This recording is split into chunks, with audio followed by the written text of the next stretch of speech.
ಮಿತ್ರರಿಗೆಲ್ಲರಿಗೂ ಕೂಡ ನಮಸ್ಕಾರ. ಬೆಳಗ್ಗೆ ನನ್ನ ಅನಿಸಿಕೆಯನ್ನ ನನ್ನ ನಿಮ್ಗೆ ಹೇಳ್ಬಿಟ್ಟಿದ್ದೀನಿ. ಈಗೇನು ಹೇಳ್ಬೇಕಾಗ್ತದೆ ಅಂದ್ರೆ ರಿಸಲ್ಟ್ ಅನೌನ್ಸ್ ಆಗಿದೆ. ಎರಡೂ ಜಿಲ್ಲೆಯ ಈ ಡಿಸಿಸಿ ಬ್ಯಾಂಕ್ ಸಂಬಂಧಪಟ್ಟಂಗೆ 18 ಕ್ಷೇತ್ರಗಳಲ್ಲಿ ಈಗಾಗಲೇ 14 ಕ್ಷೇತ್ರಗಳು ಡಿಕ್ಲೇರ್ ಆಗಿದೆ. ಇನ್ನು 4 ಕ್ಷೇತ್ರಗಳು ಕೋರ್ಟ್ ಇದರಲ್ಲಿ ಪೆಂಡಿಂಗ್ ಇದೆ. ಆ 4 ಕ್ಷೇತ್ರ ಕೂಡ ಕಾಂಗ್ರೆಸ್ ಆಗ್ತದೆ. ಈಗ ಕೋಲಾರ ಕೂಡ ಅಷ್ಟೇ. ಈಗ ಅಲ್ಲಿ ಒಂದು ಒಟ್ಟು ಡಿಫರೆನ್ಸ್ ಇರೋದ್ರಿಂದ ಕೋರ್ಟ್ ಇಂದ ಬಂದಿರೋದು ಅದು ಪೆಂಡಿಂಗ್ ಆಗಿದೆ 4. ಅದರಲ್ಲಿ 14ರಲ್ಲಿ 10 ಕಾಂಗ್ರೆಸ್ ಆಗಿದೆ,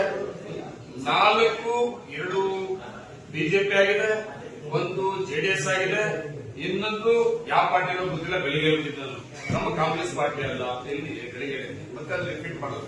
ನನ್ನ ಅಭಿಪ್ರಾಯದಲ್ಲಿ ಹೇಳ್ಬಿಡ್ತೀನಿ, ಎಪಿಎಂಕೆ ಅಂತ ಅವ್ರ ಪಾರ್ಟಿ ಗೋವಿಂದಗೌಡರು, ನಾನು ಆ ಪಾರ್ಟಿ ಮುನ್ನಡೆದ ನಾನು 2 ಜಿಲ್ಲೆಯ ಈ ಡಿಸಿಸಿ ಬ್ಯಾಂಕ್ ಸಂಬಂಧಪಟ್ಟಂತ ವೋಟರ್ಸ್ ಏನಿದ್ರು ಡೆಲಿಗೇಟ್ಸ್ ಅವರಿಗೆಲ್ಲರಿಗೂ ಕೂಡ ನಮ್ಮ ಕಾಂಗ್ರೆಸ್ ಪಕ್ಷದ ಆಡಳಿತ ಮೇಲೆ ಮತ್ತೆ ಇವತ್ತು ಡಿಸಿಸಿ ಬ್ಯಾಂಕ್ ಒಳ್ಳೆ ಆಡಳಿತ ಆಗಬೇಕು ಅಂತ ತಗೊಂಡಂತ ತೀರ್ಮಾನಕ್ಕೆ ನಾನು ವೈಯಕ್ತಿಕವಾಗಿ ಅಭಿನಂದನೆ ಹೇಳ್ತೇನೆ.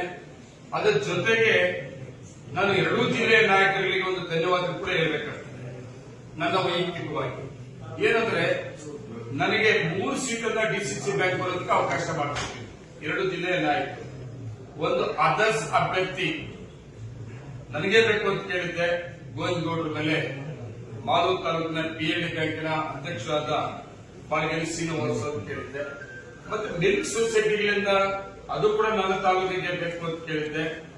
ನಮ್ಮ ಹುಣಸಿಕೋಟೆ ಕೃಷ್ಣೇಗೌಡರು ತಮ್ಮ ವೆಂಕಟೇಶ್ ಗೌಡರ ಮಗ ವಿನೋದ್ ಅಂತೇಳಿ ನನಗೆ ಅವಕಾಶ ಮಾಡಿಕೊಟ್ಟಿದ್ರು.